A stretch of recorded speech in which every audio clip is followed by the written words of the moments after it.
ഇപ്പോൾ മന്ത്രി റോഷി അഗസ്റ്റിൻ ഫോൺ ലൈനുണ്ട്. ശ്രീ റോഷി അഗസ്റ്റിൻ, ഈ സുരക്ഷാ പരിശോധന അത് കേരളത്തിന്റെ നിരന്തരമായിട്ടുള്ള ആവശ്യമായിരുന്നല്ലോ. അതിന് ഏറ്റവും ഒടുവിൽ ജല കമ്മീഷന്റെ പച്ചക്കൊടി ലഭിക്കുമ്പോൾ നമുക്ക് പ്രതീക്ഷ നൽകുന്ന ഘടകങ്ങൾ എന്തൊക്കെയാണ്? ഹലോ, കേൾക്കാമോ മിനിസ്റ്റർ? അതായത് ഈ 12 മാസത്തിനുള്ളിൽ സുരക്ഷാ പരിശോധന നടത്തി റിപ്പോർട്ട് നൽകണമെന്നുള്ള ഒരു വിവരം വന്നിട്ടുണ്ടല്ലോ. അത് നമുക്ക് എത്രത്തോളം പ്രതീക്ഷ നൽകുന്നുണ്ട്?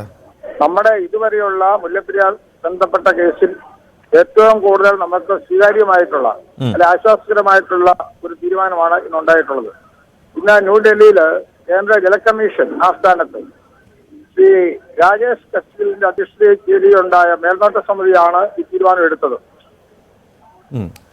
നമ്മളെ സംബന്ധിച്ചിടത്തോളം എക്കാലത്തും കേരളം ആവശ്യപ്പെട്ടിരുന്നു ഈ അണക്കെട്ടിന്റെ വിശദമായ അണക്കെട്ടിന്റെ സുരക്ഷാ പരിശോധന. എന്നാൽ ഇത് 12 മാസത്തിനുള്ളിൽ പൂർത്തീകരിക്കാൻ ഇന്ന് തീരുമാനമെടുത്തു. സുപ്രീം കോടതി നിയോഗിച്ച എംപ്ലോയ്ഡ് കമ്മിറ്റിയാണ് ഇതിന്മേൽ തീരുമാനം എടുത്തിട്ടുള്ളത്. സ്വതന്ത്ര വിദഗ്ധന്മാർ ഉൾപ്പെടുന്ന സമിതി കേരളം കൂടി നിർദ്ദേശിക്കുന്ന അജണ്ട ഉൾപ്പെടുത്തി അണക്കെട്ടിന്റെ ഘടനാപരമായ സുരക്ഷ, ഭൂകമ്പ പ്രതിരോധ സുരക്ഷ, പ്രളയ സുരക്ഷ, ഓപ്പറേഷൻ സുരക്ഷ എന്നിവ ഇതിന്റെ ഭാഗമായി അണക്കെട്ടിലും മറ്റ് വിദഗ്ധ സ്ഥാപനങ്ങളിലും നടത്തുന്ന രീതിയിലാണ് ഇത് വന്നിട്ടുള്ളത്. നമ്മളെ സംബന്ധിച്ചിടത്തോളം വളരെ പ്രധാനപ്പെട്ട കാര്യമാണ്. എന്നാൽ ഇന്ന് 2026 മാത്രം നടത്തിയത് മതി എന്ന് തമിഴ്നാടിന്റെ വാദം തള്ളിക്കൊണ്ടാണ് കേരളത്തിന്റെ ഈ വാദം ഇന്ന് അംഗീകരിച്ചിരിക്കുന്നത്. വേറെ ആശ്വാസജനകമാണ്. ഈ അറ്റകുറ്റപ്പണി നടത്തിയതിനു ശേഷം സുരക്ഷാ പരിശോധന ആകാമെന്നുള്ളതായിരുന്നല്ലോ തമിഴ്നാടിന്റെ നിലപാട്. അപ്പോൾ ഈ ജല കമ്മീഷൻ എന്താണ് തമിഴ്നാടിനോട് അറിയിച്ചത്? അതിലൊരു വ്യക്തതയുണ്ടോ മിനിസ്റ്റർ? അല്ല, അത് പറഞ്ഞിട്ടുണ്ടല്ലോ.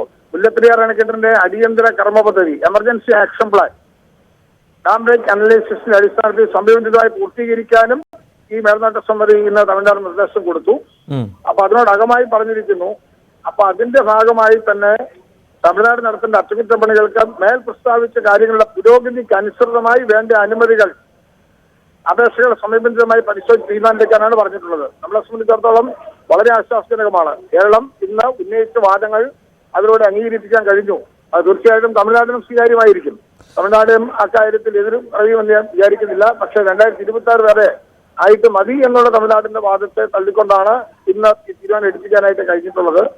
നമ്മുടെ കേരളത്തെ പ്രതികരിച്ച ഡോക്ടർ ബി അശോക്, പ്രിൻസിപ്പൽ സെക്രട്ടറിയും ശ്രീ പ്രിയ ഷാർ, ചീഫ് എഞ്ചിനീയർ ഉൾപ്പെടെയുള്ളവരാണ് നമ്മുടെ പ്രതിനിധിത്വത്തിൽ ഇതിൽ പങ്കെടുത്തത്.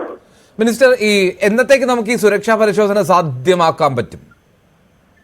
അല്ല, ഇത് പറഞ്ഞിരിക്കുകയാണല്ലോ. സ്വാഭാവികമായിട്ടും 1 വർഷത്തിനകം പൂർത്തീകരിക്കണമെന്ന് പറഞ്ഞു. വിതിൻ 2 മന്ത്സിനകം ഇതിന്റെ പ്രാരംഭങ്ങൾ ആരംഭിക്കണം. അതിനാവശ്യമായ സമയം വേണ്ടിവരും. അവിടെ വളരെ പെട്ടെന്ന് തന്നെ ഈ കാര്യത്തിൽ അടിയന്തര തീരുമാനം ഉണ്ടാകുമെന്നുള്ളതാണ് ഏറെ ആശ്വാസകരം. ഈ സുരക്ഷാ പരിശോധന നടത്തേണ്ടത് ആരൊക്കെയാണ് മിനിസ്റ്റർ?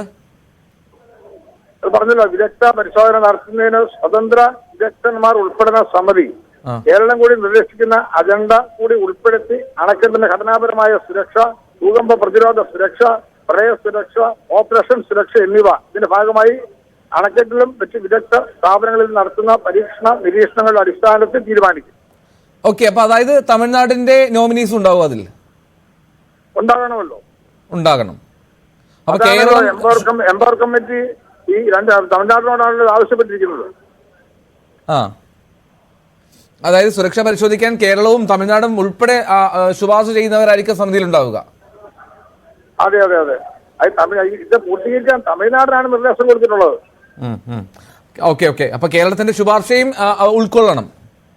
അതെ അതെ, നമ്മളെ കൂടെ ഉൾപ്പെടുത്തണമെന്ന് പറഞ്ഞിരിക്കുകയാണ്. തമിഴ്നാടിനാണ് ഇതിനെടുക്കാൻ പറഞ്ഞിരിക്കുന്നത്.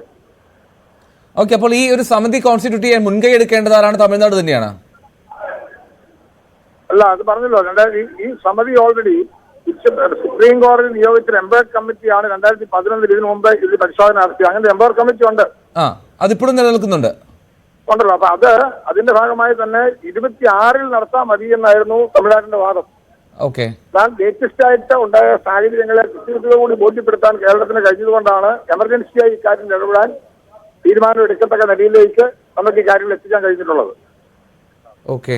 ഇത് ഏറെക്കാലമായി കേരളം നടത്തി വരുന്ന ഇത്തരം നിരീക്ഷണങ്ങളിൽ ഏറ്റവും ശ്രദ്ധേയമായ ഒരു നേട്ടമാണ്. കേരളത്തിലെ ജനങ്ങളുടെ സുരക്ഷയും എന്നാൽ അതോടൊപ്പം തമിഴ്നാടിന് ആവശ്യമായ ജലം നൽകും എന്നുള്ള കേരളത്തിന്റെ ആ നിലപാടും എത്രത്തോളം സ്വീകാര്യമാണെന്ന് ഇതിലൂടെ തെളിയുന്ന ഒരു സ്ഥിതിവിശേഷമാണ് ഇപ്പൊ കാണാൻ കഴിയുന്നത്.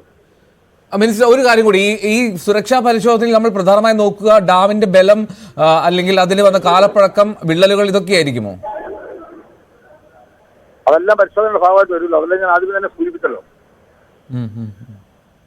അതെല്ലാം ഇതിന്റെ ഭാഗമായിട്ട് തന്നെ വരും. Okay, thank you minister.